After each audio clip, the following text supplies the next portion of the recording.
Travis Kelce makes his brother Jason Kelce react strongly when he talks about marrying Taylor Swift. On Tuesday, January 7th, the Kelce brothers went on air for a new podcast episode. Last week the schedule was changed due to the Chiefs game on Wednesday. In this week's new podcast episode, the Kelce brothers talked about the Chiefs' loss to the Denver Broncos on Sunday. Opening the conversation, Jason said, "Hey Travis, what do you think about sitting out a game that's not that important in terms of score?" Travis laughed and said, "Well, actually it was a game that can't be said to be unimportant. It was a challenge for the new Chiefs players. You see, me and Mahomes were standing on the sidelines watching. Our team kept losing the center position, making the offensive deployment not coordinated." Jason said, "Great, you guys tried with a really trying spirit." Travis with a serious face and said, "Although we knew we were definitely in the running for the next round, we never considered playing in the Chiefs vs. Broncos match as a formality, as some pundits said about us, about Coach Andy Reid benching me and Mahomes as a tactic to strengthen for the next important match of the Chiefs." Jason nodded and said, "Yes, as I noticed. Some pundits said that the match was not important, so the Chiefs did not put you and Mahomes in the starting lineup. In my opinion, that argument is completely wrong, because they did not talk about the strategy of keeping people." Travis laughed and said, "Yes, Mahomes is also injured. He needs to rest at least for one match. That is completely reasonable in the situation." Jason said, "After the game, many people are wondering and need you to answer immediately, and the story is like this. A fan called me on the show and asked, 'Is Travis's absence a sign of retirement to marry Taylor Swift?' Thanks." Travis Kelce laughed and said, "Thanks for your question. This is definitely the cutest question and I can't refuse to answer. Actually, getting married for me right now doesn't affect my playing at all, so maybe I have to take a few more games off to plan for that." Jason jumped on the chair and shouted, "What the hell, Travis?" Travis laughed and said, "OMG Jason, what the hell are you too?" Jason said, "What am I hearing, Travis? Can you say that again?" Travis laughed and said, "You know that can't happen right now, but this year there will really be a big change. We are aiming for that great thing."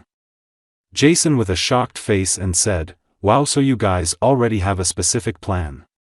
Travis nodded and said, "Yes, this is nothing more important." Jason said, "I'm really surprised. Sorry for what I just did. Really, OMG, I don't know what to say. Congratulations, Travis." Travis laughed and said, "Thank you."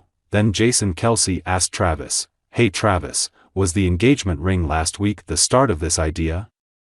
Travis Kelce said, "Oh, actually you guys already know. For you guys it's just a couple ring, but for me and Swift it's like a mark and the start of a new life. You know, Taylor, she's my life." This is the second time I've said this on the show. Then both Kelce brothers laughed happily. Continuing the conversation, Jason went straight to the point and asked Travis, "Hey Travis, have you given a specific date to celebrate that big day?" Travis Kelce laughed and said, "The most reasonable time will be no other time than warm spring. That is the wonderful time." Jason laughed and said, "Yes, a warm spring and very suitable for the organization of happy couples." Travis said, "You see, we are striving to win another Super Bowl championship. Then we will definitely have a more meaningful spring." Jason clapped his hands and said, "Great, I will definitely be welcome there, Travis." Travis said, "Oh, of course, if you are not there, who will be the dancer on that big day?" Then both Kelce brothers laughed loudly. Travis Kelce added, "In addition to being busy with practice and competition at the Chiefs, I have been very busy planning for the guests. You know, the first time everyone will definitely be a little confused." Jason said, "Oh, don't worry, try to divide into groups and write down a specific list so you don't miss out on the people you want to invite." Travis said, "Oh, this is quite useful information, thank you." For those who missed last week's podcast, the Kelce brothers talked about the Chiefs' win over the Pittsburgh Steelers last Wednesday. Jason said, "It's great that you guys had a memorable Christmas game." Travis said, "Yes, and Mahomes stole the show with his amazing performances that helped the Chiefs win a memorable game." Jason said, "Oh man, you're so humble. You had a great game too." Travis laughed and said, "Maybe, but it was a big holiday celebration." Jason asked, "Man, does the NFL cake taste great?" Travis said, "Oh, right after the game, Mahomes and I got to enjoy that cake. It was probably made of chocolate, and nothing special. I just tried one piece. What's special here is the feeling you get to touch that cake, simply because you're the chosen one. No one else. Jason clapped and said, "Wow, right dude, that was the highlight of Christmas." Then Jason Kelce asked Travis, after that win, "Did you guys have a good trip, Travis?" Travis Kelce said, "New York gave me some great trips. The most memorable one was Ashley Avignon's birthday party, a friend of Taylor's." Jason said, "Wow, that was definitely a great party." Travis said, "Maybe because it was my first time entering a private party, you know those fancy places you have to be a member of the restaurants list. Taylor had booked me in almost 6 months ago and now I was able to set foot in there. Honestly, everything was overwhelming," Jason said. "It seems like it was a party for very special people." Travis said, "I think it can be said that too. Everything related to that party, especially the guests, will be kept secret forever. If you accidentally reveal it, I think you will not be able to set foot in that place even once. There are some very strict rules there. If you want to have a long-term connection you have to comply," Jason said. "Wow, I actually had a little idea of the luxury of that party," Travis said. "Trust me, everything in front of you is crazy." Then both Kelce brothers laughed happily. Jason said, "I've seen Ashley twice before at your games, once at the Super Bowl, and one at Arrowhead Stadium." Travis said, "Yeah, Ashley has been with Taylor to a few Chiefs games. She's a friendly and fun person, especially her fashion products are very popular." Jason said, "Oh, and what about you and Taylor? You two must have been very happy." Travis laughed and said, "Our outing was caught in a rainstorm. Taylor, she was having fun walking in the rain. I tried to cover her from the rain, but that made her even more excited when we both got wet." Jason laughed and said, "Wow, you guys had a romantic outing in the rain." Travis said, "I don't know either, but maybe the weather made us sneeze constantly." Jason said, "What us? You're not alone, Travis. Are you having a big problem with the weather?" Travis nodded and said, "Yes, the weather in New York is probably a little colder than in Kansas, but it was a great experience anyway. Because of the weather we came back to Kansas City earlier than expected. You know it's almost New Year's, Jason." Jason looked a little surprised and said, "Guys, us, you don't mean you're coming back to Kansas alone, Travis? Taylor is coming with you too?" Travis Kelce laughed and said, "Maybe this will be the first New Year's Eve together. You know that really makes me nervous." Jason said, "Wow, I'll come to your house to play when the new year comes. I'll be happy, Travis." Travis said, "Oh, of course, but if you bring gifts that would be great." Then both Kelce brothers laughed happily. The moment New Heights fans have been calling for is finally here. Caitlin Clark is the newest guest of the podcast from NFL star brothers Jason and Travis Kelce. Earlier this week the brothers teased their guest with fans hoping it would finally be Clark. Well, the Jason and Travis gave their fans a New Year's Day present they'll never forget by having the legendary Iowa Hawkeyes guard on the show. The moment New Heights fans have been calling for is finally here. Caitlin Clark is the newest guest of the podcast from NFL star brothers Jason and Travis Kelce. Earlier this week the brothers teased their guest with fans hoping it would finally be Clark. Well, the Jason and Travis gave their fans a New Year's Day present they'll never forget by having the legendary Iowa Hawkeyes guard on the show. In an exclusive look at the episode, Clark opened up on getting recruited by top colleges when she was in just 7th grade. "I feel very fortunate," Caitlin said while admitting her parents helped keep her grounded amid the influx of letters from teams. "They wanted me to be in 7th grade and enjoy middle school and hang out with my friends. Like, you shouldn't be worrying about where you're going to college." Clark didn't take any visits to college programs until after her freshman season, eventually settling on Iowa during her senior year. "I was never in a rush," she added. "My parents did a really good job of making sure I have a good circle around me." It wasn't always about college recruitment. New Heights revealed the introduction of Clark on Wednesday morning with a long introduction of Jason going through the list of accomplishments from the Indiana Fever star, which is longer than a CVS receipt. During the snippet, Clark admitted, "I don't get excited about many things, but this was at the top of my list." So, her admission led to a forward message from Travis to his older brother, "We made it, Jason." Since the calendar flipped to 2018, it has been quite a ride for Travis and Jason Kelce. The two were already top players at their positions at the highest level of football. However, up to that point they had 0 Super Bowl wins between them, and neither was dating the hottest global superstar on the planet. Since that time, Jason won a Super Bowl, would later retire and get hired by ESPN.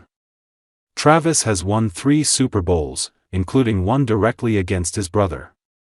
And he also started dating Taylor Swift. In addition to those amazing things, they also created one of the most consumed podcasts in the sports genre. New Heights, the content I chose to eavesdrop on this week, launched in September of 2022 and was a huge hit from the get-go. The first episode has been viewed almost 400,000 times on YouTube alone. New Heights was named 2022 Podcast of the Year by Sports Illustrated and only aired 1/3 of the year. Today, the show has 2.5 million subscribers on YouTube and the most recent episode has been viewed almost 850,000 times since being released 3 days ago. That doesn't even count the who knows how many more people who listen to the audio. 2025 marks the start of a new deal for the show with Amazon's Wondery, which is believed to be a 3-year agreement worth more than $100 million. Wondery CEO Jen Sargent told Variety this when the announcement was made about the partnership. New Heights on the surface is a sports podcast, and sports is such a well-listened-to category. But it's become a cultural phenomenon. They're in that cultural zeitgeist. Combined, Jason and Travis have 25 years of experience in the NFL, but the show covers anything from what is happening in the league to their personal lives, their significant others, peanut butter and jelly sandwiches and UFOs and everything in between. In addition, they get to talk with some of the biggest names on the planet, and the episode one tuned into happened to be with one of those as they interviewed WNBA star Caitlin Clark of the Indiana Fever. As the episode kicked off, Travis says, "We're your hosts, I'm Travis Kelce. This is my big brother Jason Kelce out of Cleveland Heights, Ohio." Jason follows up by saying, "This is a big one, a guest you guys have all been waiting for. We finally got her, Caitlin Clark is here." Before they get to that, they do a quick version of a segment called New News and promote Jason's upcoming late-night show on ESPN. They call it Late Night with Jason Kelce, which was debuting a few days after the release of the episode. Travis asked Jason for a tease or an anecdote about the show, and Jason replied, "We are going to have some awesome guests. The whole purpose of the show is to celebrate the sport of football. It's really just an excuse to get together a bunch of guys and bullsh about a sport we all love and do a bunch of fun creative comedy bits with some incredible writers. Being creative is just a joy, and I think that between the band, the audience, the players and all the people that are going to be there, I just think it's going to be a lot of fun. I'm incredibly intimidated by it, I'm terrified about how it's going to go, but at the same time it makes you feel alive. There's something about being afraid that makes you excited." Travis replied, "That's such a great feeling to have. I'm happy as hell for you, brother. I can't wait." Then they get right to the conversation they had recorded with Clark. It is pretty obvious from the start, the Kelce brothers are hyped to have her on and say she is the most requested guest in the history of our show. Clark later says when she is brought in, "I don't get excited about many things, but this was at the top of my list." Mixed in with a lot of laughs and cracking each other up, Jason asks a lot of good questions, and because they keep it very loose, they tend to get good answers. Jason makes the point to Clark that she is like the Wayne Gretzky for basketball and explains her accolade list is a mile long, similar to all the records Gretzky holds.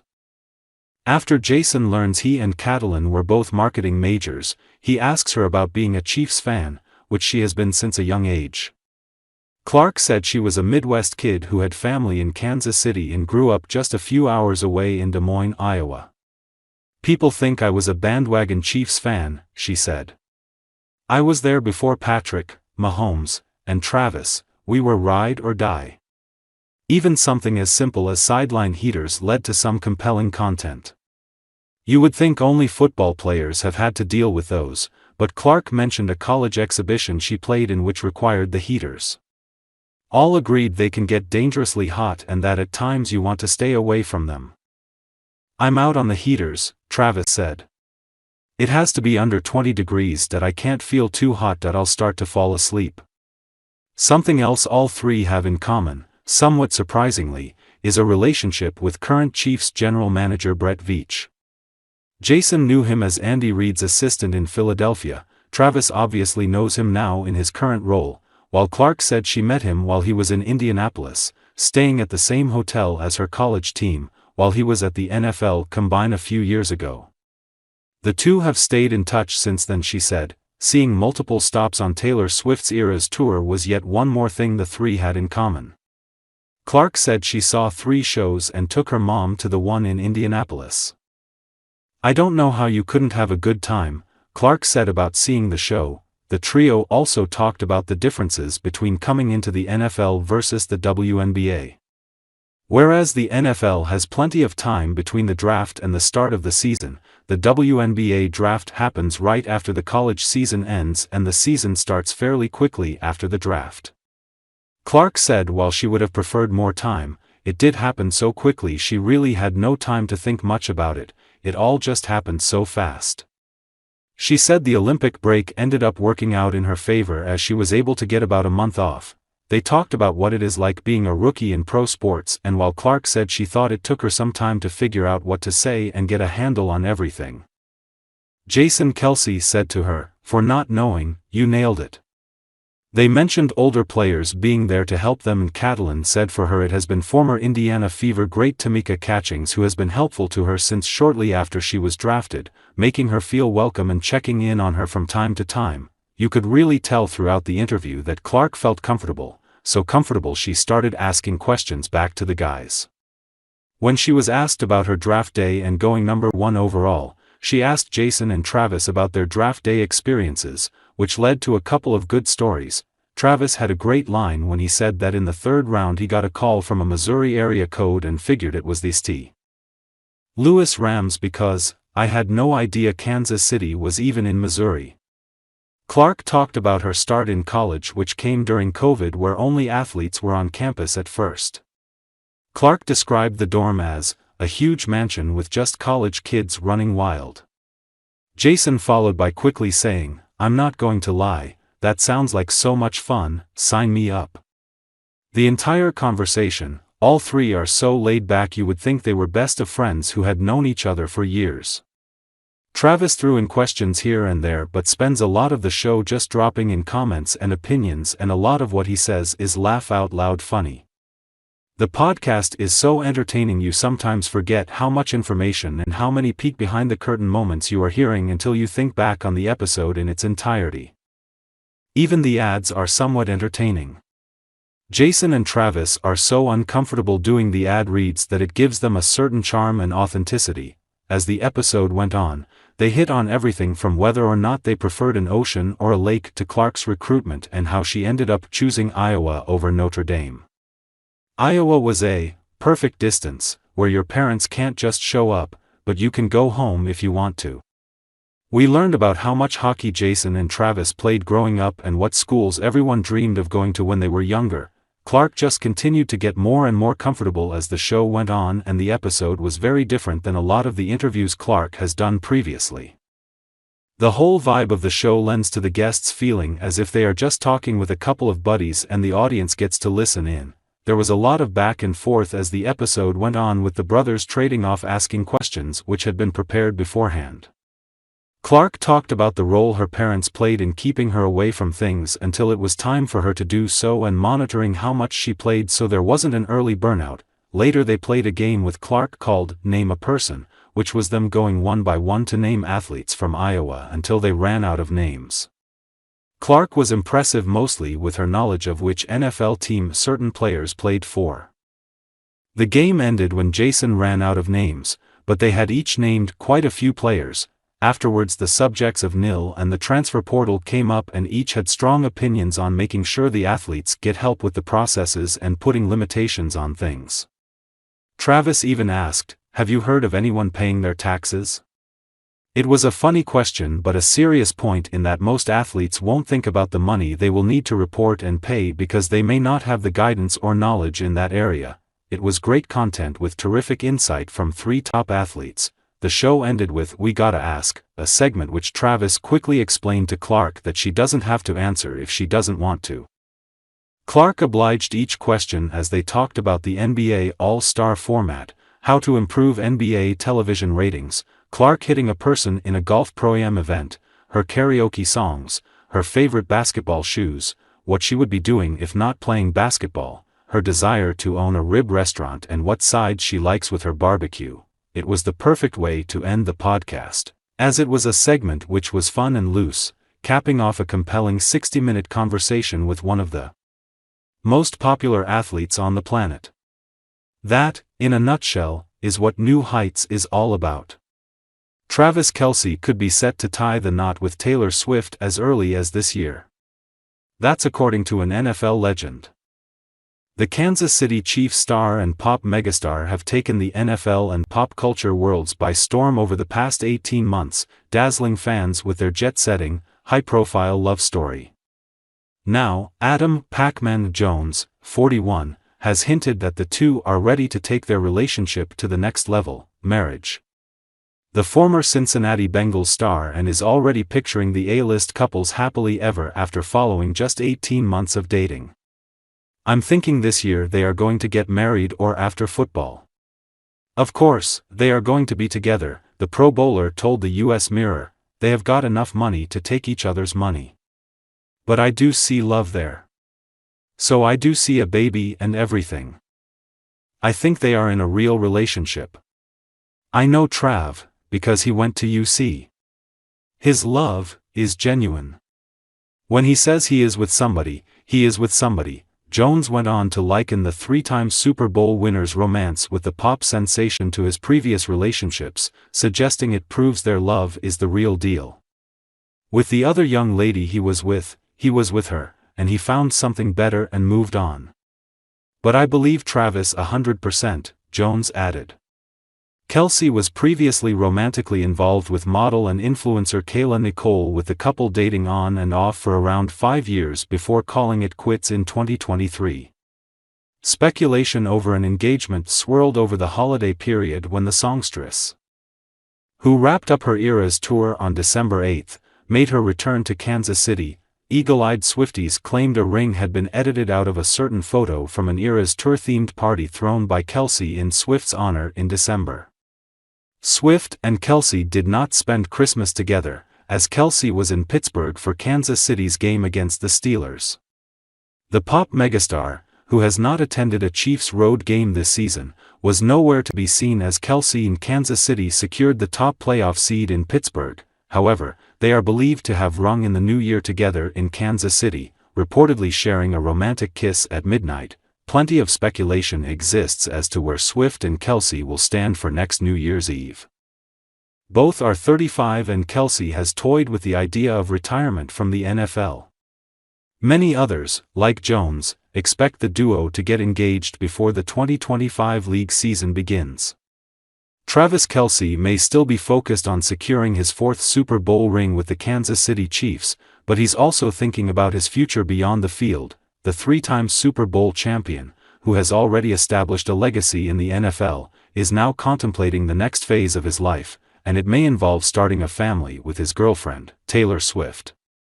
Though Kelce remains dedicated to the Chiefs and the pursuit of a 3rd consecutive Super Bowl victory, reports suggest that he is not overlooking what comes after his football career. Sources reveal that the couple has discussed where they will live in the future, and their plans seem to be leaning toward Nashville. Considering family life with Taylor Swift, while Kelce is still very much in the prime of his career, the prospect of retirement seems more likely should the Chiefs win another Super Bowl. His current contract with Kansas City expires in 2027, but according to an insider, a 3rd consecutive championship might prompt Kelce to retire early. He's not ready to retire, but if the Chiefs win a 3rd consecutive Super Bowl, Travis will be more prone to retire after his current contract that expires in 2027 and ride off into the sunset and look to start a family with Taylor anywhere she wants. Which is leaning towards Nashville, the source told the Daily Mail. New York City is exciting, and Taylor will always consider this home. But she is growing, as is their relationship, and she feels that it is time for her to establish roots in the ground for her future. Nashville is the place where she started her career, and this is all coming full circle. They both love the city, it is beautiful, and it offers them the peace and tranquility with the assurance of safety that they both require. That much was true when Travis Kelce revealed to everyone last year that he was dating Taylor Swift. But neither of them likely imagined the hype would continue at such a high level all the way into 2025. Of course, Swift is one of the most notorious people in the world, so her love life is of great importance to all of her fans. But every move that she or Kelce makes, especially when it involves both of them, is met with millions of eyes. As Swifties continue to monitor those moves, they have been particularly enjoying the thoughtful gifts both Swift and Kelce provide for each other whenever the opportunity arises. But there's an item Kelce didn't give to Swift that has been drawing a ton of attention lately. Many have begun noticing that Swift has been wearing a specific pair of earrings with more frequency than usual. Although she initially debuted them at the Golden Globe Awards last January, she has worn them several times in the month of December. She has been seen wearing them during nights out with friends and even with Kelce. She also wore them for her surprise birthday party that Kelce threw for her. The earrings have clearly become a personal favorite for Swift. Who can blame her? They look stunning and an item that expensive should be worn whenever possible. As 2025 begins, social media is buzzing with posts reflecting on the highlights of 2024. Among them, rapper and multi-Grammy award-winning artist Post Malone shared his own year-in review on Wednesday, wishing fans a Happy New Year, alongside a carousel of memorable photos from the past 12 months. One standout moment? His collaboration with Taylor Swift on the hit song Fortnite, the opening track of her album The Tortured Poets Department. The song has been a massive success, earning Grammy nominations for both Song of the Year and Record of the Year. One of Malone's photos featured Swift, seemingly from the set of the Fortnite music video. Including this snapshot in his recap underscores how meaningful the collaboration was to him. Fans were quick to notice, as was Kansas City Chiefs star Travis Kelce, who is currently in a high-profile relationship with Swift. Kelce kept his reaction understated, giving Malone's Instagram post just a simple like, a subtle yet telling acknowledgement that has fans speculating. Swift and Kelce's relationship flourished in 2024, marking over a year together. Reports suggest their bond is stronger than ever, with both making adjustments for their future together. Swift is reportedly planning to establish her home base in Nashville to be closer to Kelce. Meanwhile, the Chiefs' tight end is rumored to be contemplating retirement after his contract ends in 2027, potentially to start a family with Swift. For now, though, Kelce remains laser-focused on his career. As part of the two-time defending Super Bowl champions, he's determined to help lead the Chiefs to an unprecedented three-peat. With the NFL playoffs just around the corner, the team faces a challenging road ahead, but Kelce's commitment to excellence remains unwavering. Malone's post not only highlighted his professional milestones but also subtly connected two major cultural icons, Swift and Kelce, whose relationship has captivated fans worldwide. The collaboration between Malone and Swift on Fortnite seems to have left a lasting impression on both artists, with Malone cherishing it as one of his top moments of 2024. As Swift sang in Fortnite, "Time stands still when the world feels right," a sentiment that seems to resonate across her personal and professional life. Travis Kelce, now an NFL star with the Kansas City Chiefs, faced significant challenges during his college years at the University of Cincinnati. His unexpected dismissal from the team, due to a failed drug test violating team policies, left many puzzled. This setback forced Kelce to re-evaluate his priorities, ultimately returning stronger and more dedicated, showcasing that early missteps do not define long-term success. His journey is one of redemption, growth, and resilience. As a result, Kelce worked tirelessly to regain his place on the team, earning the respect of his coaches and teammates. This determination not only paved the way for his professional career but also serves as an inspiring example for young athletes facing similar adversities. His story underlines the importance of perseverance, personal accountability, and the ability to turn setbacks into comebacks. In 2009, Travis Kelce's college career was derailed by a failed drug test, leading to his dismissal from the University of Cincinnati and profoundly impacting his future. Initial turning point. In 2009, Travis Kelce encountered a major turning point in his college career when he was dismissed from the University of Cincinnati football team. The dismissal followed a failed drug test, which led to his removal from the team. This incident highlighted the intense pressures and high expectations placed on student athletes, marking a significant and challenging moment in Kelce's journey. University policy. The University of Cincinnati enforced a strict zero-tolerance policy regarding drug use among its athletes.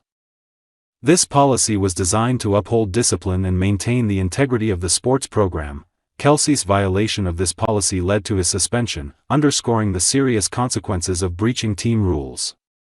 The suspension cast uncertainty over his future in football and put his athletic career at risk. During this difficult period, Kelce received crucial support from his older brother, Jason Kelce, who also played football at Cincinnati. Jason's support was instrumental in helping Travis navigate the challenges he faced, providing both emotional and practical guidance. Additionally, Travis benefited from the unwavering support of his family and mentors who believed in his potential, motivating him to make positive changes and ultimately leading to his reinstatement and successful return to college football. Reflection and return. The experience of being dismissed from the team offered Kelce a significant opportunity for personal growth. He took the time to reflect on the importance of discipline and adherence to team guidelines. With a renewed sense of commitment, Kelce worked hard to regain his position on the team. When he returned the following year, he did so with a renewed determination and improved attitude, demonstrating his resilience and ability to learn from past mistakes. Impact on professional career. Kelce's experience at Cincinnati, including his dismissal and subsequent comeback, had a profound impact on his professional career. The challenges he faced helped shape his character and leadership skills, providing valuable lessons in perseverance and accountability. His ability to overcome these obstacles and achieve success in the NFL illustrates how adversity can lead to significant personal and professional growth. Kelce's journey serves as an inspiring example of transformation through resilience and determination. College career at University of Cincinnati. Travis Kelce, a prominent NFL figure, faced significant challenges at the University of Cincinnati. His college career, punctuated by setbacks and comebacks, serves as an essential chapter in his journey. Initial success and build-up. Kelce's career began with promise. Joining the Bearcats, he showed potential as a versatile player, making impactful contributions on the field. His athleticism and skill helped him gain early recognition. He played as both a tight end and quarterback, showcasing a strong athletic foundation. His dedication in training and games earned him the respect of his teammates and coaches. This period laid the groundwork for his future professional achievements. Despite the challenges he later faced, his early college success illustrated his capabilities and potential. Incident leading to dismissal. In 2009, Travis Kelce faced a major setback in his career when he was dismissed from the team after failing a drug test, highlighting the strict rules student athletes must follow. His older brother, Jason, provided crucial support during this challenging period. Kelce's return to the team demanded renewed focus and commitment, showcasing his resilience and dedication. This experience profoundly shaped his professional conduct and perseverance, ultimately contributing to his growth and determination in the NFL. Consequences of the incident. Travis Kelce's expulsion had significant consequences. Removed from the team, he faced challenges that tested his resolve. Impact on football career. Losing his position on the University of Cincinnati football team affected Kelce's athletic trajectory, stalling his progress and missing crucial gameplay and development opportunities. The expulsion put his NFL prospects at risk, and he needed to prove himself again. Determined to overcome the setback, Kelce honed his skills, demonstrated resilience, and eventually earned a second chance to play and showcase his talent to professional scouts. Personal reflections and growth. Kelce has often reflected on this period as pivotal, leading him to re-evaluate his priorities and commit to making better choices focused on personal and professional growth. This experience taught him valuable lessons about responsibility and resilience, earning him respect and paving the way for his successful NFL career. Through perseverance, he not only completed his education but also re-established himself as a leader both on and off the field. The role of family support played a crucial role in Travis Kelce's journey. His family, particularly his brother Jason, offered unwavering backing. Jason Kelce's influence, Jason Kelce, also a student athlete, provided significant emotional and practical support. When Travis faced expulsion, Jason stood by him. He encouraged Travis to take responsibility for his mistakes and seek redemption. Jason's own experiences in athletics provided valuable guidance. His steadfast belief in Travis's potential helped him maintain focus and determination. This support was vital for Travis's return to the team and subsequent success. In his comeback year with the Bearcats, Travis Kelce swiftly demonstrated his improved attitude on and off the field. Leading the team with his exceptional performance as a tight end, path to joining NFL, Travis Kelce was selected by the Kansas City Chiefs in the third round of the 2013 NFL Draft, 63rd overall. His early NFL seasons showcased his adaptability and improvement, making him a key player for the Chiefs. Despite being kicked out of the University of Cincinnati in 2010 for violating team rules by testing positive for marijuana, Kelce turned his life around with dedication and support from coaches and family.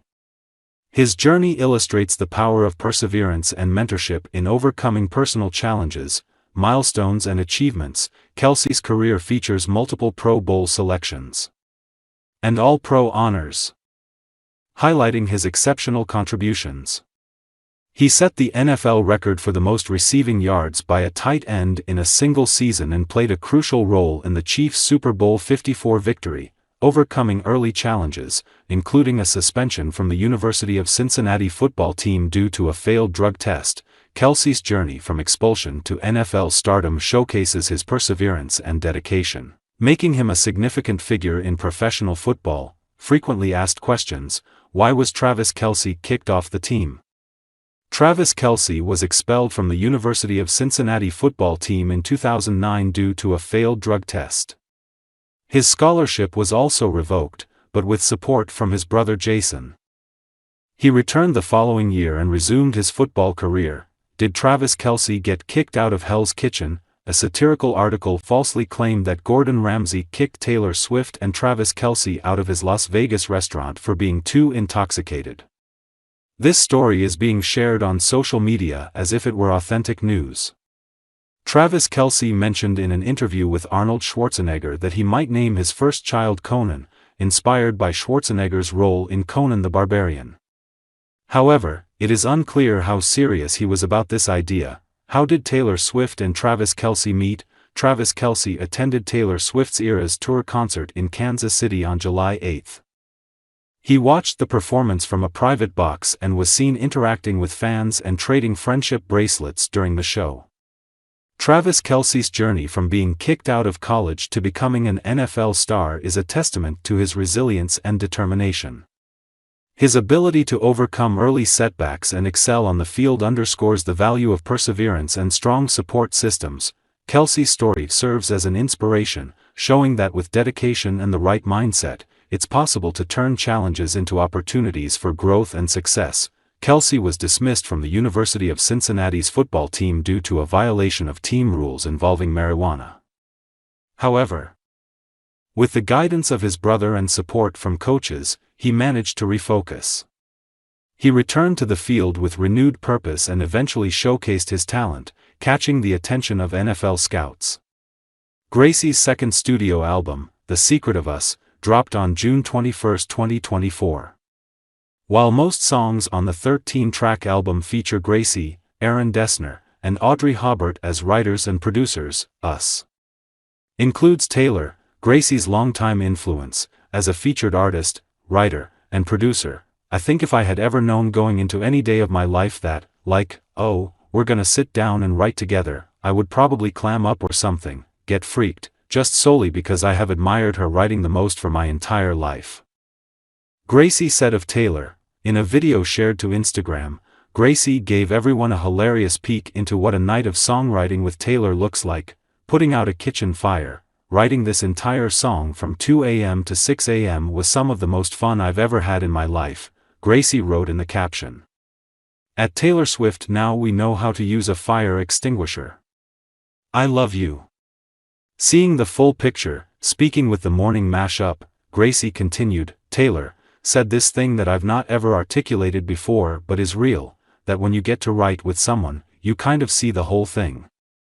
You see the full picture of who they are, and she is. Her enthusiasm and her passion that is associated with every single lyric has set the bar extra high for me now, having been able to experience it firsthand. Gracie described writing Us with Taylor as the best time, explaining that the song was a product of a really long dinner conversation. At the core of this record, the whole thing, it's kind of just based in relationships that I really value and trust and these people that I rely on and who are way cooler and better than I am at something, Gracie said. I'm like, that I just get to learn and observe, and doing it at her house we just had the greatest time. After yesterday, it sure feels like we're barreling toward an inevitable love story ending to this NFL season. I've never been one to give much credence to conspiracy theories. But the evidence for a shadowy, bureaucratic puppeteer panel bent on dancing the Chiefs to the biggest stage in the game, of string pulling by the hands of some high table of faceless suits, is almost too thick to ignore now. We thought the Bills might stop them, they didn't. The Ravens, surely, had what it took, nope. And now, we look to the San Francisco 49ers to spoil a multi-billion-dollar Disney plot in 2 weeks' time? Fat chance. So here's my prediction, Travis Kelce is going to propose after the Chiefs win Super Bowl 58 if you're rusty on your Roman numerals. If they win, that is. And they will. Because that's what the suits want. Now, Travis has a couple weeks to get the ring together. That thing is going to shine like Phial of Galadriel. That relatively useless light Frodo was given by that elf chick, which really didn't do much to deter that gigantic spider. But while he's cross-referencing carat, color, clarity, and cut from different vendors in the Diamond District of Kansas City, he needs to keep his eye on the most important thing, an ironclad prenup. It would be easy for Travis Kelce to think I don't need a prenup. She's worth the GDP of Gambia. All the more reason, amigo. This prenup is for you. We need to make sure that after you two pop out a couple munchkins and Taylor heads back out to tour the world, and you're left at home changing diapers and icing your knees and wondering where the hell your manhood went, you are protected and can maintain the standard of living you've become accustomed to in the event that things go south. God willing, it never comes to that. But the divorce rate is a coin flip, pal. Better to be prepared in case of emergency. Think of the kids, Travis. You'll have them every other weekend. Do you really want them going from mom's 17-bedroom palace apartment in Manhattan to your dumpy 7-bedroom divorced dad mobile home? Where the hell will they do their homework? You need to keep their lives consistent.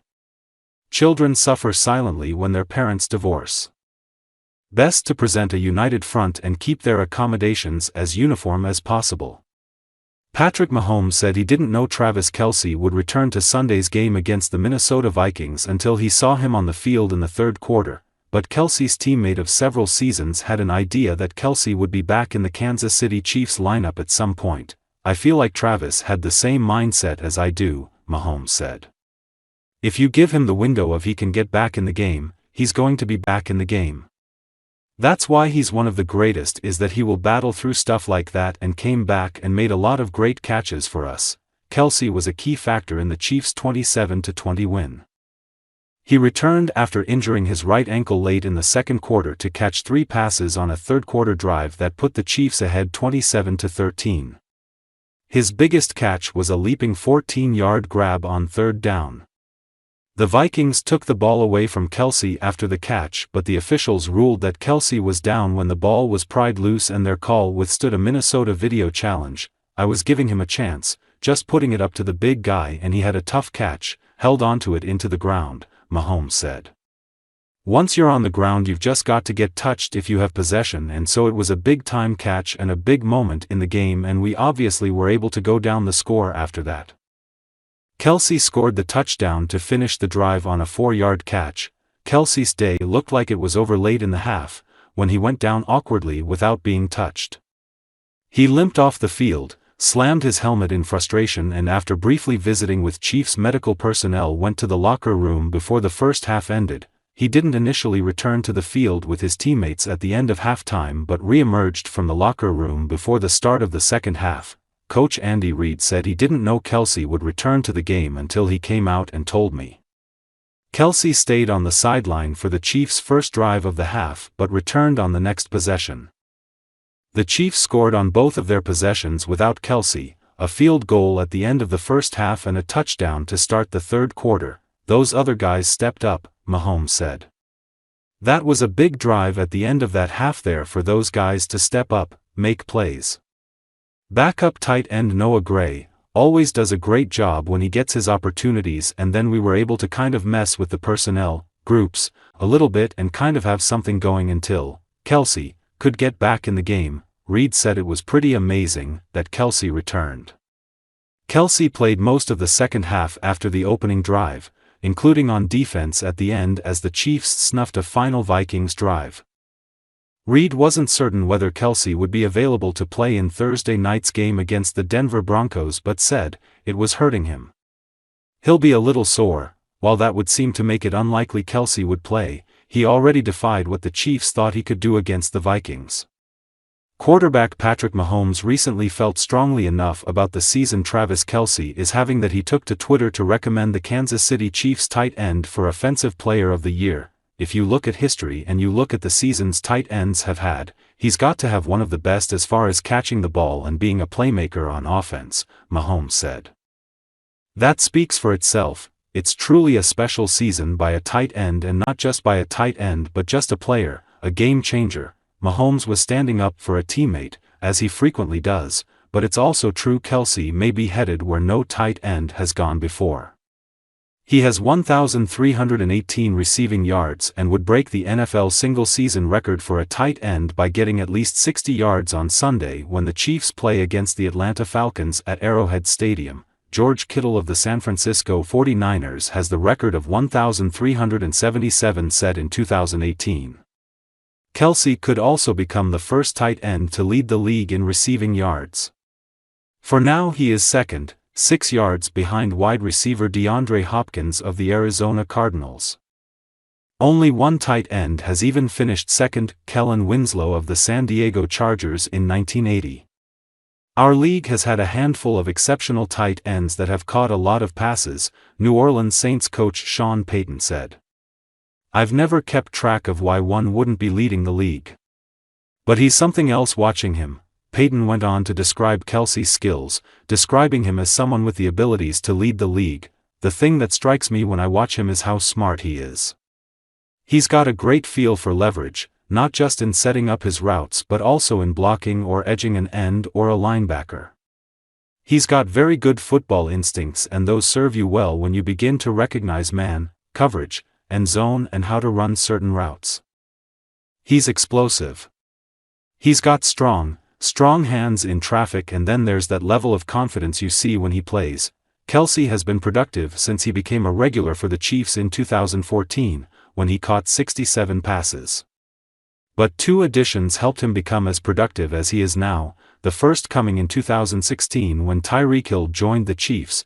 Kelce went from 72 catches and 875 yards in 2015 to 85 and 1,125 in 2016. He has had 1,000 yards in every season since, becoming the first tight end ever to have 5 straight seasons with so many yards.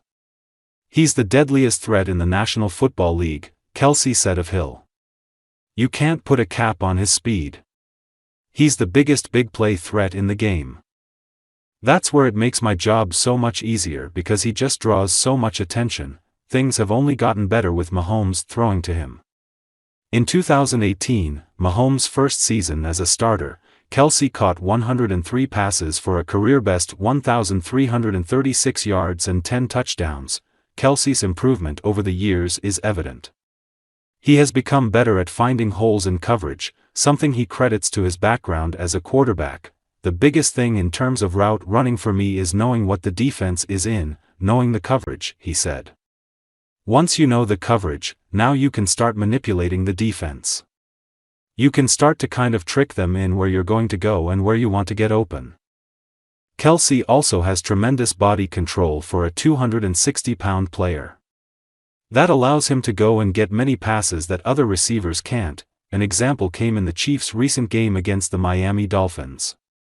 Kelce ran a route down the right sideline, stopped, reached back and jumped to catch the pass over a defender, who was in good position to break up the throw. Being able to get a big body to change direction, I think that's huge, Kelce said. I don't think a lot of tight ends incorporate that enough. I got a lot of that from playing hockey when I was younger, being able to play on the inside and outside of skates, as well as on the basketball court, being able to put my foot into the ground and crossover. Just being able to incorporate other sports into my game has definitely helped me out. Tight ends were for many years primarily blockers, which is one reason a player at that position has never led the league in receiving. Receiving tight end started to become widespread around the league about 20 years ago, with former Chief Tony Gonzalez among those who started the trend. The passing game has changed, said Chiefs offensive coordinator Eric Bieniemy, whose last NFL season as a player was in 1999. Back in the days when I played, a lot of guys played with their hands in the dirt and made plays from that particular alignment. We have the flexibility to line Kelce up all over the field and take advantage of some of the new passing rules. The Chiefs line up Kelce at so many different spots that he can't be considered a traditional tight end. He's lined up in the traditional tight end position 39% of the time, as opposed to 32% as a wide receiver and 26% as a slot receiver. He's lined up in the backfield the remainder of the snaps. Normally, tight ends are doing the shorter and intermediate routes as opposed to the longer routes that wide receivers do, Chiefs coach Andy Reid said, explaining why he believes a tight end has never led the league in receiving. There have been a few that have fallen into that category that can kind of do both, and Trav is one of those guys. The NFL playoff picture is set, and after 18 weeks, the Detroit Lions, 300, and preseason favorites Kansas City Chiefs, 350, are the NFC and AFC's top seeds, respectively, giving them a bye during the wild card round. The Buffalo Bills, 550, and the Baltimore Ravens, 550, are right behind, while the Philadelphia Eagles, 650, round out the teams being given better than 10-1 odds to win the Super Bowl. Here's a look at all 14 playoff teams' odds to advance to the conference championship game, and then advance to and win Super Bowl 59, which will take place at the Caesars Superdome in New Orleans on February 9th. The 2024 NFL playoffs are here, and the number 1 seeds in each conference, the Chiefs in the AFC and the Lions in the NFC, will receive first-round byes.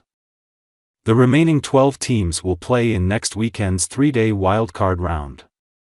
2 games will be played Saturday, 3 are slated for Sunday, and the action will culminate in a Monday night contest that will be broadcast by ESPN/ABC. Which teams are ready for deep playoff runs? Which ones have concerns that might impact their wildcard weekend matchups? And which players could play big parts in their teams getting to the Super Bowl? First game outlook. The Chiefs get the AFC's top seed for the second time in 3 seasons and the 5th time since Patrick Mahomes became the starting quarterback. They will play in the divisional round against the lowest-seeded wild-card team remaining, the No. 4 Texans, number 5 Chargers, number 6 Steelers, or number 7 Broncos, on either Saturday, January 18th, or Sunday, January 19th. The Chiefs have a combined 5-1 record against those teams, sweeping both games with the Chargers, beating both Houston and Pittsburgh in a stretch from December 21st to 25th and splitting 2 games with the Broncos. A revitalized offense.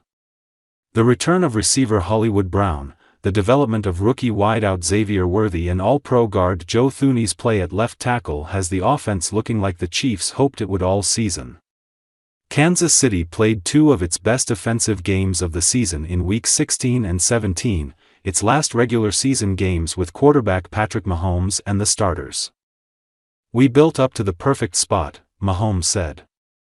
"We've gotten better and better before Hollywood got here. Xavier started playing better, being more confident. It kind of sets everybody perfectly in their roles. Reason for concern, pass protection.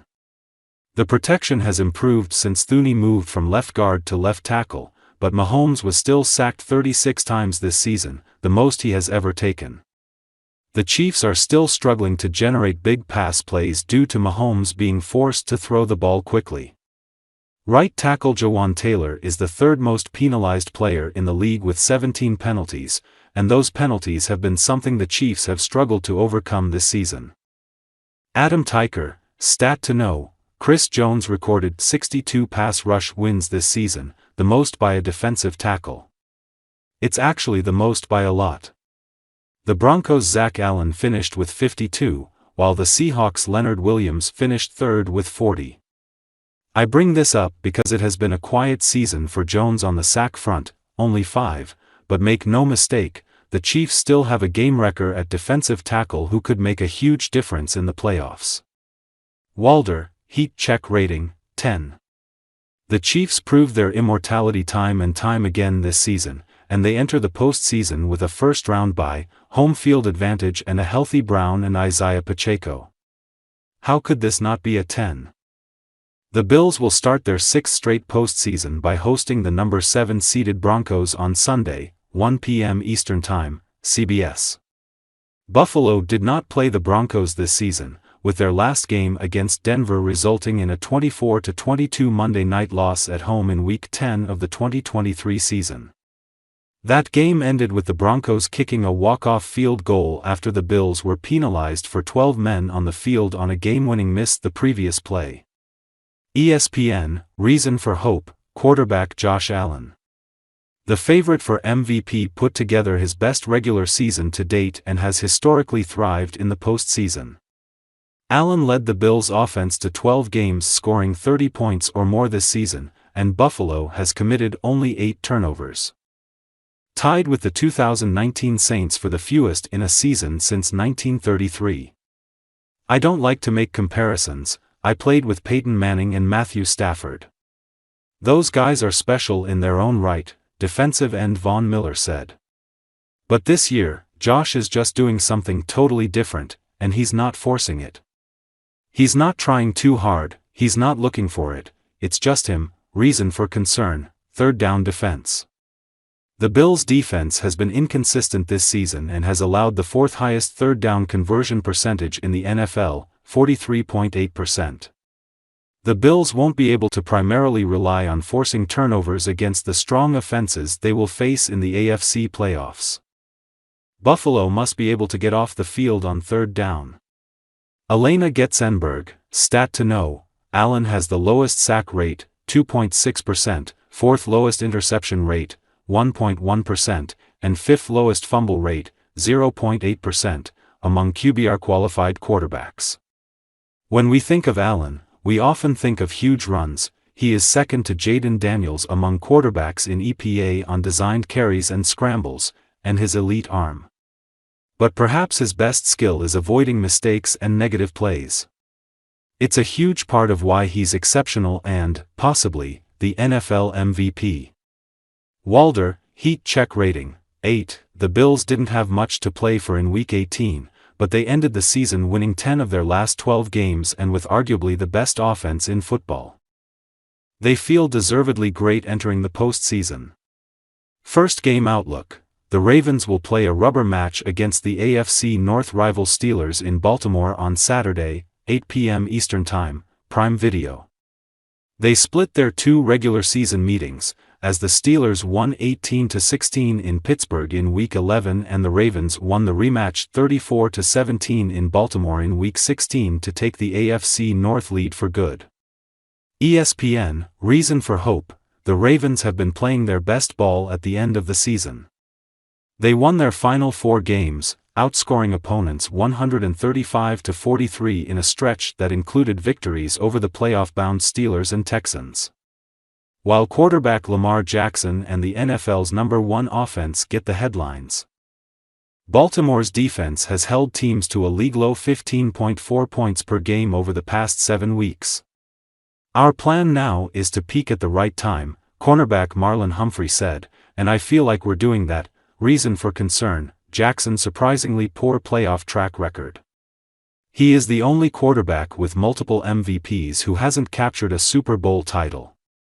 Jackson has a 2-4 postseason record, throwing 6 interceptions and losing 3 fumbles.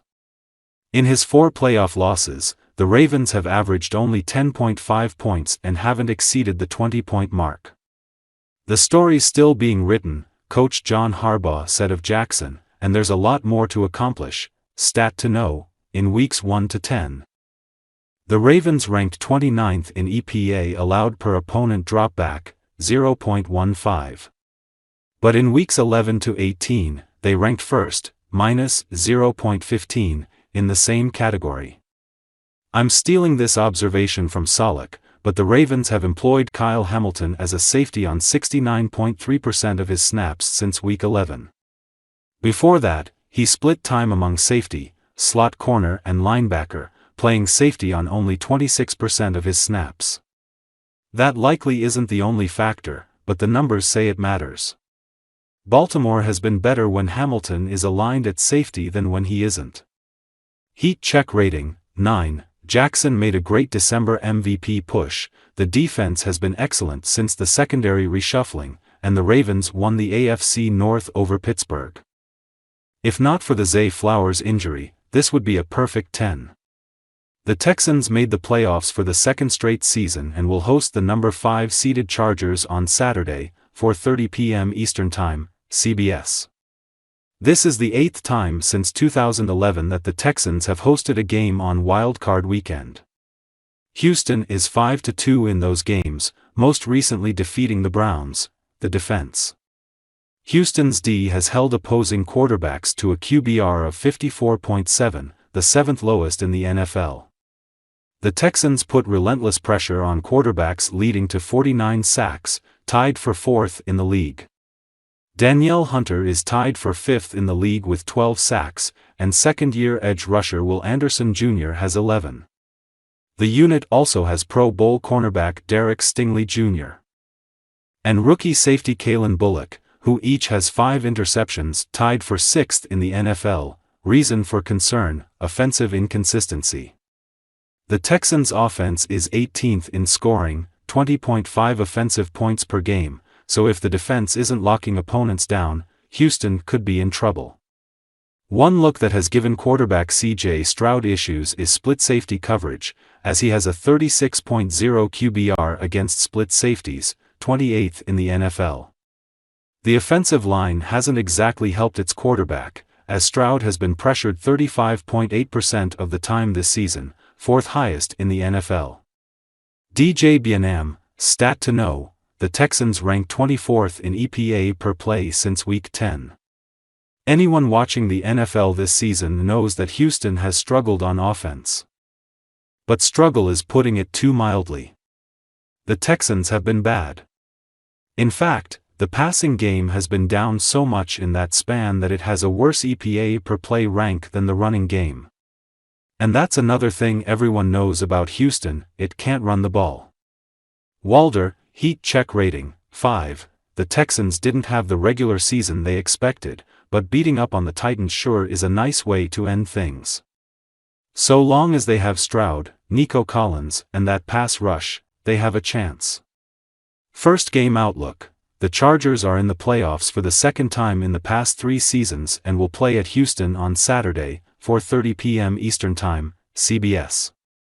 The Chargers have never played the Texans in the playoffs and are making only their 4th playoff appearance since 2010. Los Angeles's last playoff game didn't go well, as it squandered a 27-0 first-half lead and lost 31-30 to the Jaguars on a walk-off field goal in the 2022 wildcard round. ESPN, reason for hope: Jim Harbaugh. In Harbaugh's previous NFL coaching stint, the 49ers made 3 NFC Championship games and 1 Super Bowl in 4 seasons. By comparison, the Chargers have played in only 4 conference championships in franchise history, the most recent coming during the 2007 season, and 1 Super Bowl.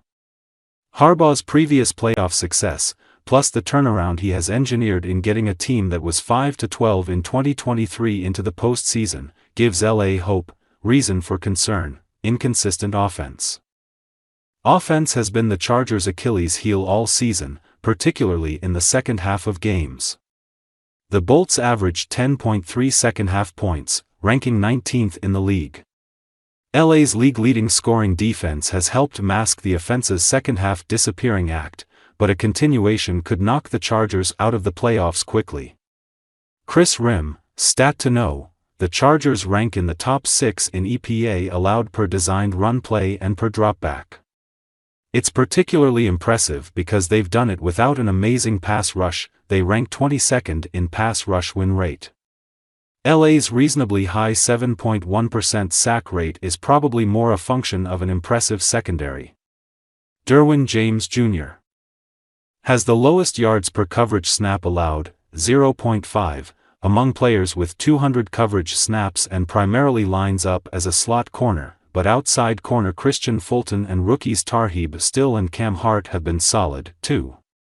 Walder, heat check rating, 5. The decline of the defense has turned the Chargers from AFC playoff spoiler to likely one and done, but the Justin Herbert-Ladd McConkey connection is a fun one. Mixed vibes here. First game outlook: the Steelers will play at the rival Ravens, facing number 3 seed Baltimore on Saturday in the wild card round, 8 p.m. Eastern Time, Prime Video. Pittsburgh is 3-1 against the Ravens in the playoffs but lost the most recent meeting in the 2014 wild card round.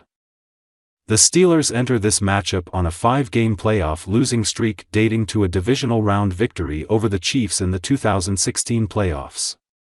ESPN, reason for hope: Russell Wilson. Despite a recent string of red zone turnovers, Wilson gives the offense the kind of juice it has consistently lacked since Ben Roethlisberger's 2019 elbow injury. In 11 starts, Wilson has completed 19 of 41 attempts of more than 20 air yards for 4 touchdowns and 1 interception. A year ago, 3 Steelers quarterbacks combined to complete only 15 of 52 attempts on such passes for 4 touchdowns and 6 interceptions. Reason for concern: defensive lapses. Missed assignments and communication shortcomings have contributed to the defense. Typically one of the stingiest units in the league, giving up an average of 380.5 yards and 27.3 points during Pittsburgh's 4-game late-season slide. The Steelers are tied for the NFL lead with 33 takeaways, but they managed only 5 during their losing streak after forcing 3 in each of the prior 4 contests.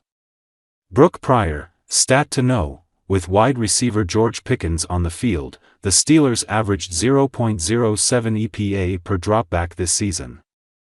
Without him, that number dropped to minus 0.06. For context, the first number is roughly equivalent to the Rams' passing offense with Matthew Stafford. The latter is the Cowboys, who have started Cooper Rush in nearly half of their games. On-off splits can be misleading, but I think Pickens' impact is pretty clear. He allows downfield throws from Wilson. Pittsburgh's average depth of target is 7.1 yards with Pickens on the field, 6.0 without him, which the Steelers will need to have postseason success. Walder, heat check rating, 1. The Steelers limp into the postseason on a 4-game losing streak with a banged-up T.J. Watt, continued Pickens drama and lingering uncertainty as to who the cornerback starter is opposite Joey Porter Jr. That's discouraging stuff. First game outlook: the Broncos' first playoff game since winning Super Bowl 50 will come on Sunday, 1 p.m. Eastern Time, CBS, when they head to Buffalo to face the No. 2-seeded Bills. The Broncos haven't played Buffalo in the playoffs since the 1991 season, when the Jim Kelly-led Bills defeated the John Elway-led Broncos 10-7 en route to Super Bowl 26. Denver has lost 4 straight road playoff games dating to a victory at Pittsburgh in the 1997 AFC Championship game. Reason for hope: defense. Even with some recent bobbles, they gave up 27.3 points per game from weeks 13 through 17 before shutting out the Chiefs on Sunday. The Broncos are third in the league in overall defensive efficiency, first in expected points added on defense, first in sacks and third in scoring defense. Denver has scored 5 touchdowns and 2 safeties on defense this season. Getting back cornerback Riley Moss, who missed weeks 13 through 16 with a knee injury, to stabilize the corner position opposite Pro Bowler Pat Certain too should help.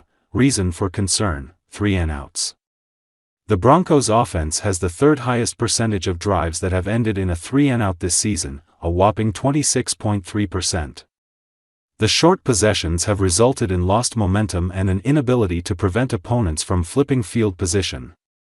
The Bo Nix-led offense has also put Denver's defense in compromising positions, forcing it to return to action quickly. Denver averages 29:46 in possession, 20th in the league. Jeff Legwold, stat to know: the Broncos play more man coverage than any other team, 56%, and let Certain, who has the lowest yards per coverage snap, 0.6, among outside corners, per NFL Next Gen Stats, take away one side of the field. Certain achieved his success through target deterrence. His 11% target rate is the 3rd lowest among outside corners with at least 200 coverage snaps, and ball hawking, for interceptions. The Broncos occasionally stick Certain on the opponent's best receiver. In Week 17, Certain lined up opposite Jamar Chase 77% of the time. Certain held the NFL's leading receiver to 27 yards as the primary defender, per Next Gen Stats. Walder, heat check rating, 7. Denver's arrow has been steadily pointing up all season, and the Broncos enter the postseason with a great defense and diverse offense. The ceiling is low with a rookie quarterback at the helm. But the vibes are good. First game outlook: the Lions are the NFC's number 1 seed for the first time in franchise history and will host the lowest-seeded wildcard winner, number 4 Rams, number 5 Vikings, number 6 Commanders and number 7 Packers, in the divisional round on January 18 or January 19. Detroit hasn't played Washington yet but is 5-0 against the other 3 opponents, sweeping 2 games against Minnesota and Green Bay and beating the Rams in overtime in the season opener.